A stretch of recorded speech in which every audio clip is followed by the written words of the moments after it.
चलिए आज का वीडियो देख लेते हैं। आज के इस वीडियो में हम जानने वाले हिंदी साहित्य के टॉप 15 प्लस ऑब्जेक्टिव के प्रश्न और उनके उत्तर, जो कि आपके बोर्ड एग्जाम के लिए बहुत ही महत्वपूर्ण है। अगर आप बोर्ड पेपर में 95% लाना चाहते हैं तो इस वीडियो को लास्ट तक जरूर देखें, क्योंकि इस वीडियो में जितने भी प्रश्न है ना, सभी टॉप लेवल के हैं। चलिए पहला प्रश्न देख लेते हैं। आपका पहला प्रश्न है कि सुमित्रा नंदन पंत किस युग के कवि हैं? यानी कि सुमित्रा नंदन पंत जी जो हैं वह किस युग के कवि हैं? ये जो मैं प्रश्न आपको बता रहा हूँ ये आपके सुमित्रा नंदन जी के पार्ट्स हैं, ठीक है। और अगर अभी तक आपने वीडियो को लाइक नहीं है तो वीडियो को लाइक कर लो, चैनल पर नया है तो चैनल को जरूर सब्सक्राइब कर ले, क्योंकि मैं ऐसे बीएस रिलेटेड चैनल पर वीडियो डेली अपलोड करता रहता हूँ। तो इसका जो राइट आंसर हो जाएगा ऑप्शन 20 का राइट हो जाएगा, यानी कि सुमित्रा नंदन पंत जी जो हैं वह छायावाद युग के कवि हैं, ठीक है।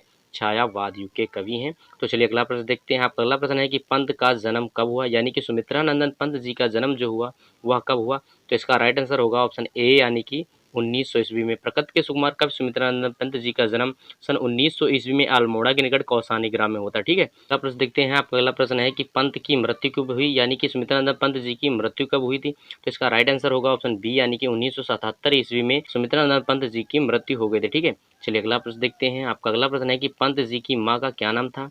तो इसका राइट आंसर होगा ऑप्शन सी, यानी कि सरस्वती, ठीक है। पंत जी की माता जी का नाम जो था वह था सरस्वती, ठीक है। ऑप्शन सी इसका राइट हो जाएगा। चलिए अगला प्रश्न देखते हैं। आपका अगला प्रश्न, सुमित्रा नंदन पंत को किस रचना पर ज्ञानपीठ पुरस्कार प्राप्त हुआ? तो इसका राइट आंसर होगा ऑप्शन ए, यानी कि चिदम्बरा, ठीक। जो चिदम्बरा रचना थी उस पर इनको ज्ञानपीठ पुरस्कार प्राप्त हुआ था, ठीक है।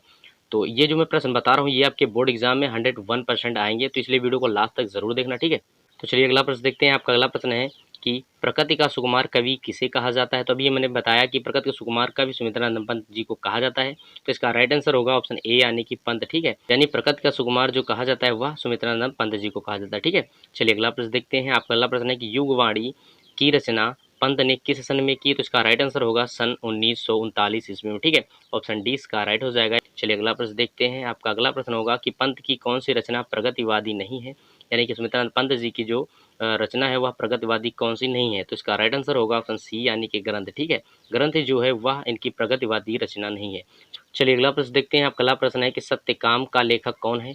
सत्यकाम का जो लेखक है वह कौन है? तो इसका राइट आंसर होगा ऑप्शन डी, यानी कि पंत, यानी कि सुमित्रा नंदन पंत जी जो है वह सत्यकाम के लेखक हैं, ठीक है। चलिए अगला प्रश्न देखते हैं। आपका अगला प्रश्न है कि वियोगी होगा पहला कवि, आह से उपजा होगा गान।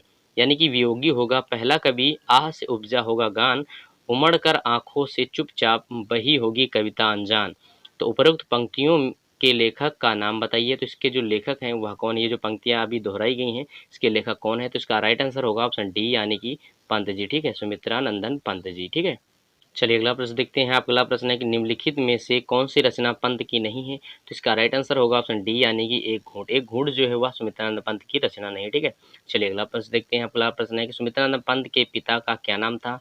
यानी कि सुमित्रानंद पंत जी के पिताजी जो थे उनका क्या नाम था? तो इसका राइट आंसर होगा ऑप्शन सी, यानी कि गंगादत्त पंत था, ठीक है। ऑप्शन सी इसका राइट हो जाएगा। चलिए अगला प्रश्न देखते हैं। अगला प्रश्न है कि पंत जी के बचपन का क्या नाम था? यानी कि सुमित्रानंद पंत जी के बचपन का जो नाम था वह क्या था? तो इसका राइट आंसर होगा ऑप्शन डी, यानी कि गुसाई दत्त, ठीक है।